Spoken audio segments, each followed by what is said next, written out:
ജ്ഞാനേശ്വരി ഭഗവത്ഗീതയുടെ ജ്ഞാനേശ്വര ഭാഷ്യം അധ്യായം 17 ശ്രദ്ധാത്രയ വിഭാഗയോഗം. ധർമ്മപ്രകാരം സമ്പാദിച്ച വിവിധ ദ്രവ്യങ്ങളെ കൊണ്ടുള്ള നൈവേദ്യങ്ങളുണ്ടാക്കി അവർ ബ്രാഹ്മണർ മുഖേന ഇഷ്ടദേവതകളെ പ്രീതിപ്പെടുത്തുന്നതിനായി വഴിപാട് കഴിക്കുന്നു. ശാസ്ത്രവിധിപ്രകാരമുള്ള ബലികൾ ആഹവനീയാദി അഗ്നിയിൽ അർപ്പിക്കുന്നു. ഇപ്രകാരമുള്ള വിവിധ യജ്ഞകർമ്മങ്ങൾ നടത്തി അവർ വെറുക്കുന്ന ദംഭം, ദർപ്പം തുടങ്ങിയ ദോഷങ്ങളെ നശിപ്പിക്കുന്നു.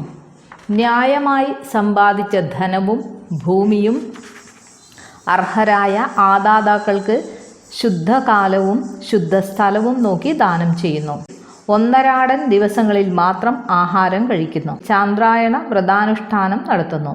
കഠിന തപസ്സുകൊണ്ട് ശരീരത്തിലുള്ള സപ്തധാതുക്കളെയും ശുദ്ധീകരിക്കുന്നു. യജ്ഞവും ദാനവും തപസ്സും അതിൽ നിന്ന് ലഭിക്കുന്ന പ്രതിഫലത്തിൻ്റെ പ്രതീക്ഷ കൊണ്ട് മനുഷ്യനെ സംസാരത്തിൽ ബന്ധിച്ചിടുന്നു. എങ്കിലും അവയോടൊപ്പം പ്രണവം കൂടി ഉണ്ടായാൽ അത് അനായാസേന മോക്ഷ സമ്പാദനത്തിന് സഹായകമായിരിക്കും. കരയ്ക്കിരിക്കുമ്പോൾ വലിയ ഭാരം തോന്നുന്നതായ തോണി വെള്ളത്തിലിറക്കിയാൽ പൊങ്ങിക്കിടക്കും. അതിൽ നമുക്ക് കയറുകയും ചെയ്യാം. അതുപോലെ കർമ്മബന്ധമാകുന്ന തോണി ഓങ്കാരമാകുന്ന സമുദ്രത്തിലിറക്കിയാൽ അതിൽ കയറി നമുക്ക് മോക്ഷത്തിൻ്റെ തീരത്ത് അണയാം. ഓങ്കാരത്തിൻ്റെ ആവർത്തനത്തോടെ നടത്തുന്ന എല്ലാ കർമ്മങ്ങളും ഫലപ്രദങ്ങളായിരിക്കും. യജ്ഞം, ദാനം, തപസ് മുതലായ ക്രിയകളെല്ലാം പ്രണവ മന്ത്രോച്ചാരണത്തോടെ ആരംഭിക്കുന്നു. ഈ മന്ത്രത്തിൻ്റെ സംശ്ലേഷം കൊണ്ട് അവയ്ക്ക് എല്ലാ യോഗ്യതകളും ലഭിക്കുന്നു. തത് ശബ്ദം ബ്രഹ്മത്തെ സൂചിപ്പിക്കുന്നു. ഒരുവൻ്റെ കർമ്മങ്ങൾ ഫലപ്രാപ്തിയിലെത്തിയെന്നുള്ള സൂചന ലഭിക്കുമ്പോൾ അവൻ കർമ്മവും കർമ്മഫലവും ബ്രഹ്മത്തിന് സമർപ്പിക്കാൻ ആഗ്രഹിക്കുന്നു. അപ്പോൾ അവൻ ഓംകാരത്തോടൊപ്പം തത് എന്ന പദം കൂടി ചേർക്കുന്നു. തദിത്യനഭിസന്ധായ ഫലം യജ്ഞതപഃ ക്രിയാഃ ദാനക്രിയാശ്ച വിവിധാഃ ക്രിയന്തെ മോക്ഷകാംക്ഷിഭിഃ. തത് എന്നുച്ചരിച്ചുകൊണ്ട് മോക്ഷേച്ഛുക്കളാൽ ഫലത്തെ അപേക്ഷിക്കാതെ നാനാതരത്തിലുള്ള യജ്ഞദാന തപക്രിയകൾ അനുഷ്ഠിക്കപ്പെടുന്നു. ലോകത്തിന് അതീതവും സർവസാക്ഷിയുമായ പരബ്രഹ്മത്തെ തത് എന്ന് അറിയപ്പെടുന്നു. അത് എല്ലാറ്റിൻ്റെയും ആദിയാണെന്നുള്ള വസ്തുത മനസ്സിൽ ഉറപ്പിച്ചുകൊണ്ട് അതിനെ ധ്യാനിക്കുകയും ആ പദം ഉച്ചത്തിലും വ്യക്തമായും ഉച്ചരിക്കുകയും ചെയ്യേണ്ടതാണ്. അതിനുശേഷം പറയണം: ഞങ്ങളുടെ ലൗകിക ആസ്വാദനത്തിന് വേണ്ടി യാതൊന്നും ബാക്കി വയ്ക്കാതെ ഞങ്ങളുടെ കർമ്മവും അതിൻ്റെ മുഴുവൻ ഫലങ്ങളും ഞങ്ങൾ പരബ്രഹ്മത്തിൻ്റെ പ്രതീകമായ തത്കാരത്തിന് സമർപ്പിക്കുന്നു. ഇപ്രകാരം അവരുടെ എല്ലാ കർമ്മങ്ങളും തത് രൂപ ബ്രഹ്മത്തിന് സമർപ്പിച്ച് ഇദം ന മമ, ഇദം ന മമ, ഇത് എൻ്റേതല്ല എന്ന് പറഞ്ഞ് അവരുടെ ഭാരങ്ങളെല്ലാം കുടഞ്ഞു കളഞ്ഞിട്ട് എല്ലാവിധ ബാധ്യതകളിൽ നിന്ന് മോചിതരാകുന്നു. ഇതോടെ ഓംകാരത്തോടുകൂടി ആരംഭിക്കുകയും തത്കാരത്തോടെ ബ്രഹ്മത്തിന് സമർപ്പിക്കുകയും ചെയ്ത കർമ്മം ബ്രഹ്മരൂപമായി തീർന്നു എന്നുള്ളത് ശരി തന്നെ. എന്നാൽ ഇത് അവിടം കൊണ്ട് അവസാനിക്കുന്നില്ല. എന്തുകൊണ്ടെന്നാൽ കർത്താവെന്നുള്ള അഹന്തയുടെ ദ്വന്ദ്വഭാവം അപ്പോഴും കർത്താവിൽ നിലനിൽക്കുന്നു. ഇത് നിലനിൽക്കുന്നിടത്തോളം കാലം കർമ്മവും കർമ്മഫലവും അർപ്പിച്ചതുകൊണ്ട് മാത്രം കർത്താവിന് പരബ്രഹ്മവുമായി ഐക്യം പ്രാപിക്കാൻ സാധ്യമല്ല. അലിഞ്ഞു ചേർന്ന് കഴിഞ്ഞാൽ തന്നെയും ഉപ്പിൻ്റെ രുചി വെള്ളത്തിൽ വേറിട്ട് നിൽക്കുന്നത് പോലെയാണ് ഇത്. കർമ്മം ബ്രഹ്മാകാരമായി തീർന്നെങ്കിലും കർത്താവ് അതിൽ നിന്ന് ഭിന്നനാണ്. കർമ്മം ബ്രഹ്മവുമായി ഐക്യം പ്രാപിച്ചുവെന്ന് ചിന്തിക്കുന്നത് തന്നെ ദ്വന്ദ്വഭാവം നിലനിൽക്കുന്നത് കൊണ്ടാണ്. ഈ ദ്വന്ദ്വഭാവത്തിൻ്റെ നിലനിൽപ്പ് സംസാര ഭയത്തെ സൃഷ്ടിക്കുന്നു. വേദങ്ങളിൽ ഉദ്ഘോഷിക്കുന്ന പ്രമാണസാരമായ ഈ കാര്യം ഭഗവാൻ തൻ്റെ തിരുവായ് മൊഴി കൊണ്ട് തന്നെ വെളിപ്പെടുത്തി. ഭഗവാൻ തുടർന്നു: ആകയാൽ കർത്താവിൽ നിന്ന് ഭിന്നമായി നിൽക്കുന്നുവെന്ന് തോന്നുന്ന പരബ്രഹ്മത്തെ കർത്താവ് തൻ്റെ ആത്മസ്വരൂപമായി അനുഭവിച്ചറിയണം. അതിലേക്കായി കരുതി വച്ചിരിക്കുന്ന പദമാണ് സത് എന്നുള്ളത്. ഓംകാര ശബ്ദത്തോടുകൂടി ആരംഭിക്കുകയും തത്കാര ശബ്ദത്തോടുകൂടി തുടരുകയും ചെയ്ത കർമ്മം ഓം തത് എന്ന ശ്രേഷ്ഠ ശബ്ദം കൊണ്ട് സൽക്കർമ്മമെന്ന് വാഴ്ത്തപ്പെട്ടിരിക്കുകയാണ്. അപ്രകാരമുള്ള സൽക്കർമ്മങ്ങളെ സംബന്ധിച്ചിടത്തോളം സത് എന്ന പദത്തിന് പ്രത്യേകമായ ഒരു സംബന്ധം ഉണ്ട്. എപ്രകാരമാണ് സത് എന്ന പദം വിനിയോഗിക്കേണ്ടത് എന്നതിനെപ്പറ്റി ഞാൻ നിന്നോട് പറയാം. സദ്ഭാവേ സാധുഭാവേ ച സദിത്യേതത് പ്രയുജ്യത്തെ പ്രശസ്തേ കർമ്മണി തഥാ സച്ഛബ്ദഃ പാർത്ഥയുജ്യത്തെ. ഹേ അർജുന, ഉണ്ട് എന്ന അർത്ഥത്തിലും യോഗ്യം എന്ന അർത്ഥത്തിലും സത് എന്ന പദം ഉപയോഗിക്കപ്പെടുന്നു. അതുപോലെ മംഗളകരമായ കർമ്മത്തെ സൂചിപ്പിക്കാനും സത് എന്ന ശബ്ദം പ്രയോഗിക്കപ്പെടുന്നു. സത് എന്ന പദത്തിൻ്റെ അർത്ഥം അസത് പദാർത്ഥങ്ങളുടെ നിരാകരണം എന്നാണ്. അത് ബ്രഹ്മത്തിൻ്റെ നിർദോഷ സ്വരൂപവുമാണ്. ഈ സത്യം മനസ്സിലാക്കി സത്തിനെ അതിൻ്റെ യഥാർത്ഥ സ്വഭാവത്തിൽ ദർശിക്കുന്ന ഒരുവന് ആത്മസ്വരൂപ പ്രാപ്തി ഉണ്ടാകുന്നു. സത് ശബ്ദം പ്രപഞ്ചത്തിൻ്റെ മിഥ്യാരൂപമാകുന്ന വ്യാജ നാണയത്തെ ഉരുക്കിക്കളഞ്ഞ് വ്യംഗരഹിത ശുദ്ധ സ്വരൂപമായ ബ്രഹ്മത്തെ തെളിച്ചു കാട്ടുന്നു. കാലമോ ദേശമോ അതിന് യാതൊരു പരിവർത്തനവും വരുത്തുന്നില്ല. അത് എപ്പോഴും അഖണ്ഡിതമായി പരബ്രഹ്മമായി തന്നെ സ്ഥിതി ചെയ്യുന്നു. ഇന്ദ്രിയങ്ങൾക്ക് ഗോചരമായതൊക്കെ അസത്താണ്. അസത്തായതൊന്നും സത്തല്ല. ഓംകാരവും തത്കാരവും എന്ന രണ്ട് പദങ്ങൾ കൊണ്ട് കർമ്മം ബ്രഹ്മരൂപവുമായി താതാത്മ്യം പ്രാപിച്ചിരിക്കുന്നു. ഈ ഘട്ടത്തിൽ കർമ്മം വേണ്ടതുപോലെ സത്യമാർഗം തെളിയിക്കണമെന്ന് ഭാവന ചെയ്തുകൊണ്ട് ബ്രഹ്മഭാവന ഉദ്ദീപിപ്പിച്ചുകൊണ്ട് നീ സത്പദം ഉച്ചരിക്കുമ്പോൾ ദ്വൈതഭാവന അതിദ്രുതം അപ്രത്യക്ഷമായി ശുദ്ധമായ കേവല സത്ത മാത്രം അവശേഷിക്കുന്നു. നീ ബ്രഹ്മമായി തീരുന്നു. ഇതാണ് സത് ശബ്ദത്തിൻ്റെ അന്തരംഗ രഹസ്യവും വിനിയോഗ്യ രീതിയും. അർജുന, ഇത് നീ വ്യക്തമായി മനസ്സിലാക്കണം. ശ്രീഹരി അരുൾ ചെയ്തു. ജ്ഞാനദേവൻ പറയുന്നു, ഭഗവാൻ കൃഷ്ണനാണ് ഇത് പറഞ്ഞത്, അല്ലാതെ ഞാനല്ല. ഞാനാണ് ഇത് പറയുന്നതെങ്കിൽ ഞാൻ ഭഗവാനിൽ നിന്ന് വ്യത്യസ്തനായിത്തീരും. അത് ഭഗവാന്റെ സ്വരൂപത്തിൽ ദ്വൈതദോഷം സൃഷ്ടിക്കും. അത് ഭഗവാന്റെ ഉപദേശങ്ങൾക്ക് വിരുദ്ധമായതുകൊണ്ട് ഒരു ന്യൂനതയായി തീരുകയും ചെയ്യും. ഭഗവാൻ തുടർന്നു, ഈ സത് എന്ന പദം സാത്വിക കർമ്മങ്ങൾക്ക് മറ്റൊരു വിധത്തിൽ ഉപകാരപ്രദമാണ്. സൽക്കർമ്മങ്ങൾ ഒരുവൻ്റെ സ്ഥാനമാനങ്ങൾ അനുസരിച്ച് ശരിയായി പ്രവർത്തിച്ചാലും ചിലപ്പോൾ അതിന് ഊനമുണ്ടായെന്നും വരാം. ശരീരത്തിൻ്റെ അവയവത്തിന് ന്യൂനതയുണ്ടെങ്കിൽ മൊത്തത്തിലുള്ള ശാരീരിക പ്രവർത്തനത്തിനും തകരാറ് സംഭവിക്കുന്നു. ഒരു ചക്രത്തിൻ്റെ കുറവ് ഉണ്ടാകുമ്പോൾ രഥം ഓടാൻ കഴിയാതെ നിശ്ചലമാകുന്നു. അതുപോലെ ഒരു കർമ്മം മൊത്തത്തിൽ സൽക്കർമ്മമാണെങ്കിൽ തന്നെയും അതിൻ്റെ സത്വത്തിൽ എന്തെങ്കിലും കുറവ് സംഭവിച്ചാൽ അത് ദോഷകർമ്മമായി മാറുന്നു. ഇപ്രകാരമുള്ള സന്ദർഭത്തിൽ ഓംകാരത്തിൻ്റെയും തത്കാരത്തിൻ്റെയും ഉച്ചാരണത്തോടൊപ്പം സത് പദം കൂടി വിനിയോഗിച്ചാൽ അത് ദോഷകർമ്മത്തെ ഉദ്ധരിക്കുന്നു. അതിൻ്റെ സത്വപ്രഭാവം കൊണ്ട് ദോഷകർമ്മത്തിൻ്റെ ന്യൂനത പരിഹരിച്ച് അതിനെ ധർമ്മ്യമാക്കുന്നു. ദിവ്യൌഷധം രോഗിയെ സുഖപ്പെടുത്തുന്നത് പോലെയോ ആശയറ്റവന് ആശ്വാസം ലഭിക്കുന്നത് പോലെയോ സത്പദം അപൂർണമായ കർമ്മങ്ങളെ എല്ലാവിധത്തിലും സമ്പൂർണമാക്കുന്നു. ഒരു പഥികന് ചിലപ്പോൾ വഴിതെറ്റി എന്ന് വരാം. അഭിജ്ഞനായ ഒരുവൻ ആകുലപ്പെട്ടു എന്നും വരാം. അതുപോലെ അശ്രദ്ധ മൂലം കർമ്മങ്ങൾ ശാസ്ത്രങ്ങളുടെ അതിരുകൾ ലംഘിച്ചു നിഷിദ്ധ മാർഗങ്ങൾ സ്വീകരിച്ചു എന്നും വരാം. ഇപ്രകാരമുള്ള തെറ്റുകൾ ലോകത്ത് സാധാരണയായി സംഭവിക്കാറില്ലേ? വിവേകരഹിതമായി അതിരുവിട്ട് തെറ്റായ വഴിയിൽ കൂടി ചെയ്യാനിടയാകുന്ന കർമ്മങ്ങൾ ദുഷ്കർമ്മങ്ങളായി തീരാൻ സാധ്യതയുണ്ട്.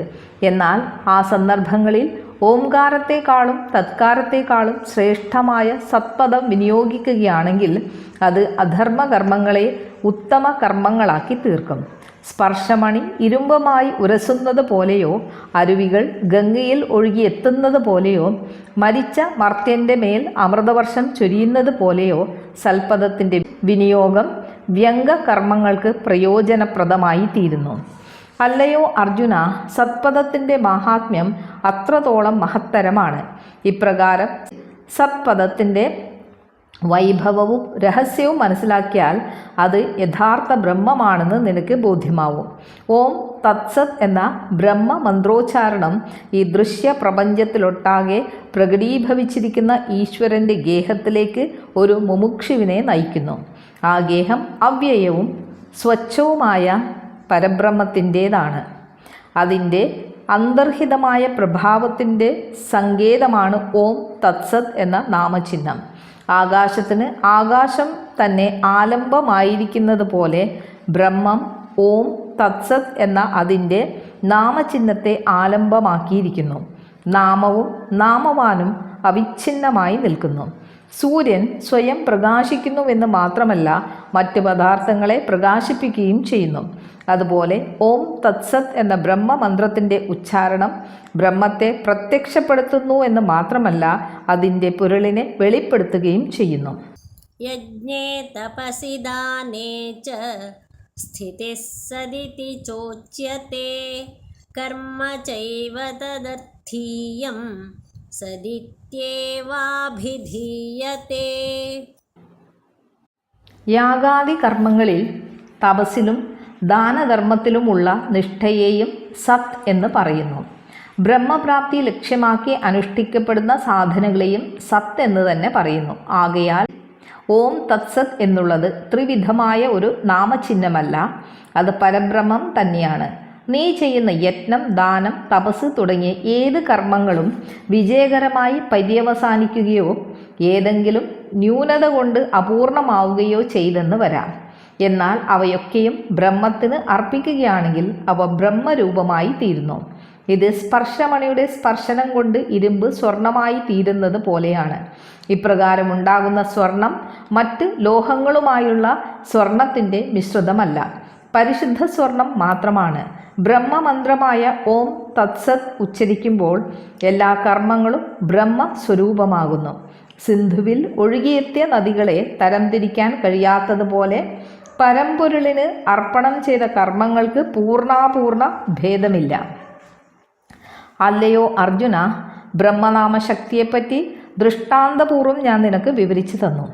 ബ്രഹ്മത്തിൻ്റെ 3 പ്രകാരത്തിലുള്ള ഏകമായ നാമം എപ്രകാരമാണ് വിനിയോഗിക്കേണ്ടത് എന്നും വിശദീകരിച്ചു. അർജുന, നിനക്ക് ബ്രഹ്മനാമത്തിൻ്റെ മർമ്മം ഇപ്പോൾ മനസ്സിലായോ? ഈ ബ്രഹ്മനാമത്തെ പറ്റിയുള്ള ശ്രദ്ധ, വിശ്വാസം എപ്പോഴും നിന്റെ മനസ്സിൽ വർദ്ധിച്ചു കൊണ്ടിരിക്കട്ടെ. അപ്രകാരമായ നീ ജന്മബന്ധങ്ങളിൽ നിന്ന് മുക്തനാകും. നീ എല്ലാ കർമ്മങ്ങളും ചെയ്യുമ്പോൾ ഓം തത്സത് എന്ന ബ്രഹ്മനാമം ഉത്തമമായ രീതിയിൽ ഉപയോഗിക്കുകയാണെങ്കിൽ നിന്റെ കർമ്മങ്ങളെല്ലാം ഫലപ്രാപ്തിയിലെത്തുമെന്ന് മാത്രമല്ല, വേദം ഉരുവിട്ടതിന് തുല്യമായ ഫലം നിനക്ക് സിദ്ധിക്കുകയും ചെയ്യും. അശ്രദ്ധയാഹുതം ദത്തം തപസ്തപ്തം കൃതം ച യത് അസദിത്യുച്യത്തെ പാർത്ഥ ന ച തത്പ്രേത്യ ഇഹ. അല്ലയോ അർജുന, ശ്രദ്ധ കൂടാതെ ചെയ്യുന്ന യജ്ഞവും ദാനവും തപസ്സും എന്ന് വേണ്ട എന്തെല്ലാം ചെയ്യുന്നുവോ അതൊക്കെയും അസത്ത് എന്ന് പറയപ്പെടുന്നു. എന്തെന്നാൽ പരലോകത്തിലും ഇഹലോകത്തിലും അവയെക്കൊണ്ട് യാതൊരു ഫലവുമില്ല. മുകളിൽ വിവരിക്കപ്പെട്ട ബ്രഹ്മനാമ മാർഗം ഉപേക്ഷിക്കുകയും ശ്രദ്ധയുടെ ആധാരശിലയെ ദുർബലപ്പെടുത്തുകയും ദുരാഗ്രഹം വളർത്തുകയും ചെയ്താൽ കോടി അശ്വമേധയാഗം നടത്തിയാലും ഭൂമിയെ നിറയ്ക്കത്തക്കവണ്ണം രത്നങ്ങൾ ദാനം ചെയ്താലും 1000 സംവത്സരം വിരൽത്തുമ്പിൽ നിന്നുകൊണ്ട് തപസ് അനുഷ്ഠിച്ചാലും വാരുധിയോളം വിസ്താരത്തിൽ സരോവരങ്ങൾ നിർമ്മിച്ചാലും അതെല്ലാം വ്യർത്ഥമാണ്. പാറമേൽ വീഴുന്ന ജലം പോലെ, ചാരത്തിൽ അർപ്പിക്കുന്ന ഹവിസ് പോലെ, നിഴലിനെ ആശ്ലേഷിക്കുന്നത് പോലെ, ആകാശത്തെ കൈകൊണ്ട് താടിക്കുന്നത് പോലെ നീ ഏറ്റെടുക്കുന്ന കർമ്മങ്ങളെല്ലാം നിഷ്ഫലങ്ങളാകും. പാറക്കഷ്ണങ്ങൾ ചക്കിലിട്ടാട്ടിയാൽ എണ്ണയോ പിണ്ണാക്കോ കിട്ടുകയില്ല. അപ്രകാരമുള്ള കർമ്മം പ്രയോജനരഹിതമാണ്. അശേഷം വിശ്വാസമില്ലാതെ അശ്രദ്ധയോടെ ചെയ്യുന്ന കർമ്മങ്ങൾ കൊണ്ട് ഈ ലോകത്തിൽ ആനന്ദത്തിൻ്റെ ആഹ്ലാദം ഒരിക്കലും ഉണ്ടാവുകയില്ല. അപ്പോൾ പിന്നെ പരലോകത്തെപ്പറ്റി പറയാനുണ്ടോ? ആകയാൽ ബ്രഹ്മനാമത്തിൽ വിശ്വാസമില്ലാതെ ശ്രദ്ധയില്ലാതെ ചെയ്യുന്ന ഏത് യത്നവും വെറും പാഴ്വേലയാണ്. അത് ഇഹത്തിലും പരത്തിലും ആധിയുണ്ടാക്കുന്നതിന് കാരണമായി തീരുകയേ ഉള്ളൂ. വീരനരഹരിയും കലുഷകരിനാശകനായ കേസരിയും താപത്രയങ്ങളാകുന്ന തിമിരാന്ധകാരത്തെ അകറ്റുന്ന അംശുമാനും ലക്ഷ്മീനാഥനുമായ ശ്രീകൃഷ്ണൻ ഇപ്രകാരം പറഞ്ഞു. പൗർണമി നാളിൽ തൻ്റെ സ്വന്തം കാന്തിയിൽ മുങ്ങിക്കുളിച്ച് നിൽക്കുന്ന പൂർണേന്ദുവിനെ പോലെ അർജുനൻ ആത്മാനന്ദത്തിൻ്റെ കയങ്ങളിൽ മുങ്ങിപ്പോയി. സഞ്ജയൻ പറഞ്ഞു, അല്ലയോ രാജാവേ, ഈ യുദ്ധം ഒരു വർത്തകനെ പോലെയാണ്. കൂർത്ത് മൂർത്ത ശരങ്ങളാണ് അവൻ്റെ തൂക്കക്കല്ല്. അതുകൊണ്ട് അവൻ പടക്കളത്തിൽ വീണ ജീവികളെ മാംസത്തെ എന്ന പോലെ തൂക്കി നോക്കുന്നു. ഈ ദുസ്സമയത്ത് പോലും അർജുനൻ ആനന്ദരാജ്യം ആസ്വദിക്കുന്നതിന് ഇടയായത് എങ്ങനെയാണ്? അവൻ്റെ ഭാഗ്യോദയം കൊണ്ട് മാത്രം. ധൃതരാഷ്ട്രയെ സാകൂതം നോക്കിയിട്ട് സഞ്ജയൻ തുടർന്നു. അല്ലയോ കൗരവ രാജാവേ, അർജുനൻ ശത്രുവാണ് എങ്കിലും ശത്രുവിൽ നന്മ കാണുമ്പോൾ നാം ചില സമയം സന്തോഷിച്ചു പോകും. നമുക്ക് സ്വർഗീയാനന്ദം നൽകിയ ഗുരുവിനെ പോലെയാണ് അർജുനൻ. എന്തുകൊണ്ടെന്നാൽ അർജുനൻ ഭഗവാനോട് ആവശ്യപ്പെട്ടില്ലായിരുന്നുവെങ്കിൽ ഭഗവാൻ ആത്മജ്ഞാനത്തിൻ്റെ ഭണ്ഡാരം തുറന്നു കാണിക്കുമായിരുന്നില്ല. നമുക്ക് പരമാർത്ഥ ലാഭം നേടാനും കഴിയുമായിരുന്നില്ല. അജ്ഞാനതിമിരം ഹേതുവായി നാം ജനന മരണങ്ങളുടെ പാതയിൽ കൂടിയാണ് പോയിക്കൊണ്ടിരിക്കുന്നത്. ഇപ്പോഴിതാ ഭഗവാൻ നമ്മെ ആത്മപ്രകാശ മന്ദിരത്തിലേക്ക് കൂട്ടിക്കൊണ്ടുവന്നിരിക്കുന്നു. അർജുനൻ അങ്ങേക്കും എനിക്കും ചെയ്തു തന്നത് വലിയ ഉപകാരമാണ്. ആകയാൽ ഗുരുവെന്ന നിലയിൽ അർജുനൻ വ്യാസഭ്രാതാവാണ്. ഇത്രയും പറഞ്ഞു കഴിഞ്ഞപ്പോൾ സഞ്ജയൻ സ്വയം ചിന്തിച്ചു. ഞാൻ ഇപ്രകാരം ക്രമാതീതമായി അർജുനനെ സ്തുതിച്ചാൽ അത് ധൃതരാഷ്ട്രരുടെ ഹൃദയത്തെ മുറിപ്പെടുത്തും. അതുകൊണ്ട് അതിവിടെ നിർത്തുകയാണ് നല്ലത്. സഞ്ജയൻ അപ്രകാരം ചെയ്തിട്ട് പാർത്ഥസാരഥിയോട് ചോദിച്ച മറ്റൊരു വിഷയത്തെപ്പറ്റി പറയാൻ ആരംഭിച്ചു. ഞാനും സഞ്ജയൻ്റെ മാർഗം തുടർന്ന് അതേപ്പറ്റി നിങ്ങളോട് പറയാം. ശ്രദ്ധിച്ച് കേൾക്കുക. നിവൃത്തിനാഥിൻ്റെ ശിഷ്യനായ ജ്ഞാനദേവൻ പറഞ്ഞു. ഓം തത്സദിതി ശ്രീമദ്ഭഗവദ്ഗീതാസു ഉപനിഷത്സു ബ്രഹ്മവിദ്യായാം യോഗശാസ്ത്രേ ശ്രീകൃഷ്ണാർജുനസംവാദേ ശ്രദ്ധാത്രയവിഭാഗയോഗോ നാമ സപ്തദശോऽധ്യായഃ. ഹരിഃ ഓം തത്സത്. ശ്രദ്ധാത്രയ വിഭാഗയോഗം എന്ന 17-ാം അധ്യായം കഴിഞ്ഞു.